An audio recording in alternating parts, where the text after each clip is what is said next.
Now we move to the rotational mechanical system. In the translational mechanical system, motions are linear. In the rotational mechanical systems, the movement is in a circular position about a fixed axis. और जो input force होती है it is rather called torque, ठीक है. और आपके पास वही तीन एलिमेंट्स हैं, स्प्रिंग, लेकिन इट्स अ रोटेशनल स्प्रिंग और सर्कुलर स्प्रिंग, इनर्शिया, ठीक है. और आपके पास मास की जगह आप इनर्शिया ले रहे हैं यहाँ पर, और viscous damper is the same, that is equivalent to the resistance और friction. So in rotational mechanical system, the input is torque, ठीक है, and the output is angular velocity. Translational में input force थी, यहाँ पर input torque है, और output translational में क्या थी, velocity. यहाँ पर भी output velocity है, लेकिन velocity नहीं, angular velocity. Similarly अगर हम displacement को define करें तो displacement नहीं, angular displacement.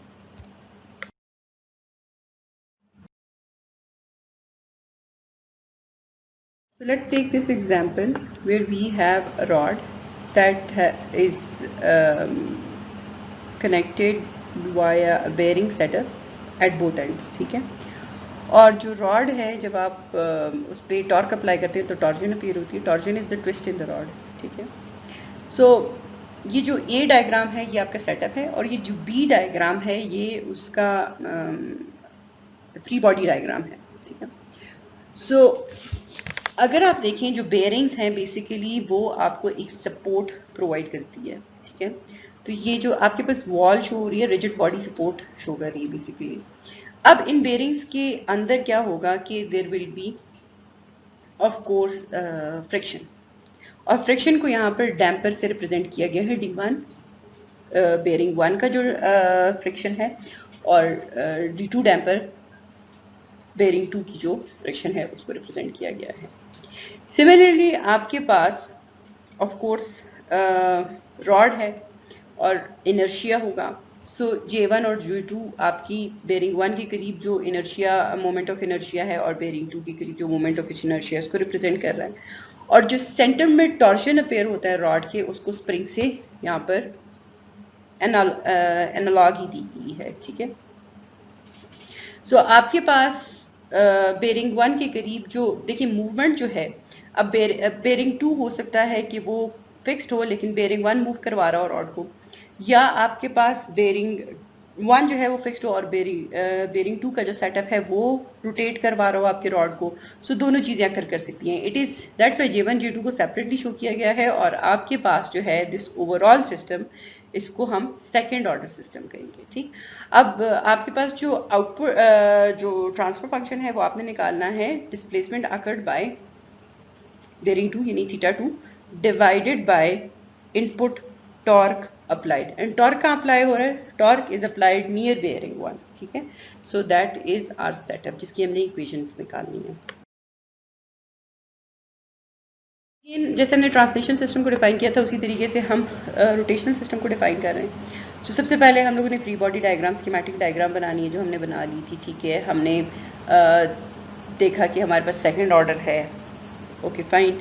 उसके बाद अब हमने क्या करना है, हमने J1 के मुताबिक सारी डायरेक्शंस देखनी है, फिर J1 पे J2 का क्या इफेक्ट है. सिमिलरली हमने J2 के लिए डायग्राम बनानी है कि J2 पे अपनी क्या फोर्सेज हैं और एंगुलर फोर्सेज या टॉर्क्स, और फिर विद रेफरेंस टू J1 क्या है, ठीक है. और फिर हमने सुपरपोजिशन प्रिंसिपल अप्लाई करना है, और हमने आउटपुट बाय इनपुट का ट्रांसफर फंक्शन निकालना है. तो यहाँ पर हम वो फोर्सेस देख रहे हैं जो वे J1 पे अप्लाइड हैं. तो J1 पे हमारे पास क्या क्या अप्लाइड था. J1 के साथ हमारे पास रिजिड बॉडी के थ्रू एक डैम्पर लगा हुआ है, ठीक है, on the left hand side, और on the right hand side हमारे पास टॉर्शन स्प्रिंग था, ठीक है. सो हमारे पास और उसके अलावा एक्सटर्नल टॉर्क अप्लाई हो रहा था. तो टॉर्क अप्लाई हो रहा है और टॉर्क और डिस्प्लेसमेंट की एक ही डायरेक्शन है, लेकिन जो आपके पास जो फ्रिक्शन होती है, ठीक है, that is in the opposite direction of course, ठीक है. और जो ट्विस्ट है, जो टॉर्जन है, वो भी ऑपोजिट डायरेक्शन में होगी.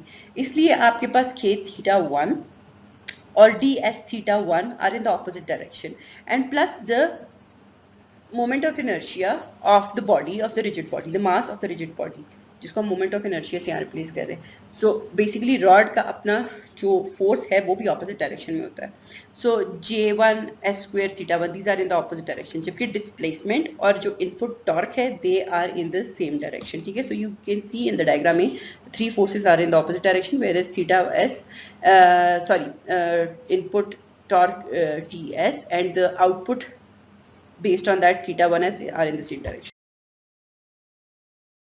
अब नेक्स्ट हमारा स्टेप क्या है कि हम देखें कि जो हमारे पास J1 है उस पर J2 का क्या इफेक्ट आ रहा है. ठीक है, तो अब याद रखिएगा कि आपके पास J1 और J2 किस चीज़ की बेसिस पे कनेक्ट है. J1 जो है वो कनेक्टेड है via J2 via the spring, and spring की क्या वैल्यू थी, स्प्रिंग की वैल्यू थी K.